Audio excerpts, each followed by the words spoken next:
You hit send on a project you poured hours into, and the reply comes back covered in red ink. Or a colleague points out a flaw in your logic during a meeting. You feel that immediate physical flinch. In a fraction of a second, your brain floods your system with cortisol and adrenaline. Your heart rate accelerates, your attention narrows, and rational thought takes a back seat to a sudden wave of panic. This happens because the brain is wired to interpret social rejection exactly like a physical predator. For our ancestors, losing social standing meant getting exiled from the tribe, which meant certain death. But the real trap is how we process this threat today. We naturally tie our intrinsic self-worth directly to our external outputs. If you view your work as your identity, a critique of that work feels like a character assassination. To actually grow, we have to break that link completely. The German Jewish political philosopher Hannah Arendt offered a way out of this trap. In her book, The Human Condition, she divides human identity into two completely separate categories. First, there is the who. This is your unique, irreplaceable essence. It's the intangible quality that makes you, you. Then there is the what, your measurable skills, character traits, and tangible things you produce. Arendt points out human language can never fully capture the who. Therefore, when someone criticizes you, they are only ever observing and critiquing the what. Adopting this philosophical boundary builds an emotional firewall. You realize that a critique of a spreadsheet, a presentation, or a habit can never actually diminish your core value as a human being. With your core identity protected, you can safely look at the person giving the feedback and run a quiet, objective audit of their credibility. A high-value critique comes from someone who actually understands the subject matter and genuinely wants to see you improve. If the feedback comes from an uninformed source, or someone just taking their own bad day out on you, you can simply discard it. You don't have to accept every piece of criticism as truth. For the feedback you do keep, you have to separate the underlying message from the tone. Someone might deliver a critique harshly, but their underlying point could still be entirely valid.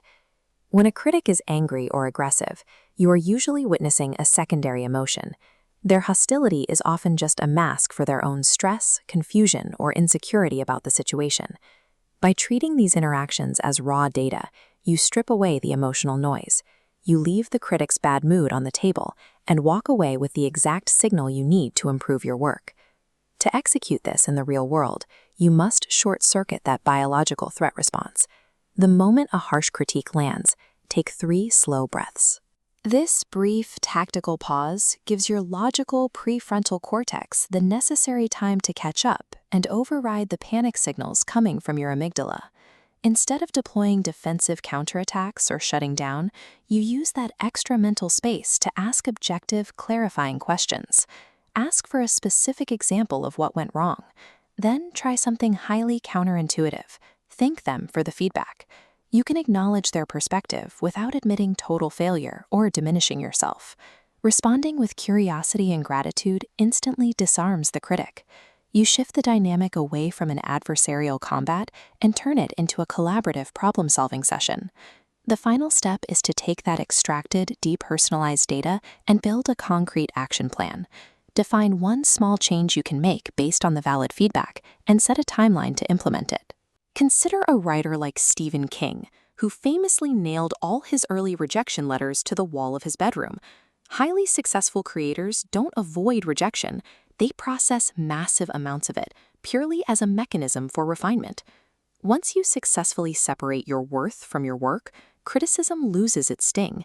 It ceases to be a weapon that can destroy you and becomes the exact tool you use to elevate your craft. Someone delivered a piece of harsh feedback. Your cortisol spikes, your attention narrows, and your brain interprets their words as a survival threat. We could spend hours analyzing the psychology of why you tie your identity to external validation. But in the middle of a high-stress conversation, understanding your childhood doesn't help you. You need a practical, immediate response system. To build that system, we are going to create a custom feedback response cheat sheet. Grab a pen and a blank piece of paper.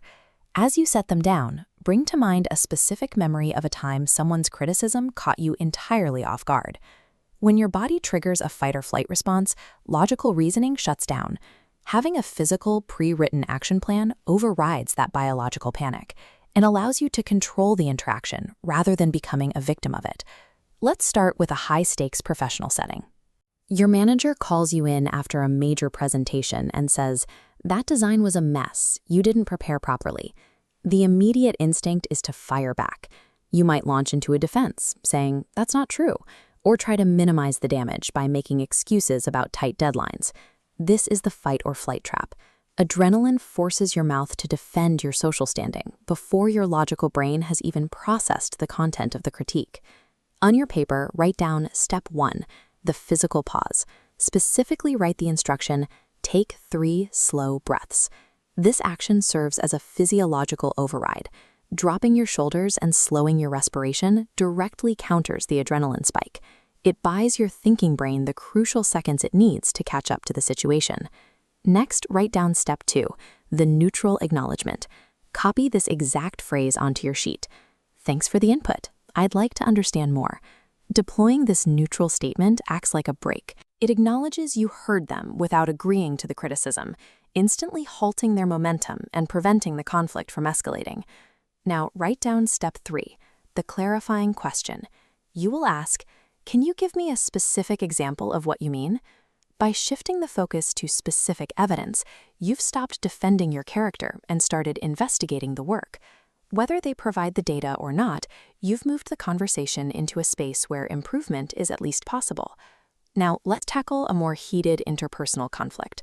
A peer or a client walks up, slaps a document down, and says, "You always ignore my emails and you never listen to my feedback." The standard failure state here is matching their emotional intensity.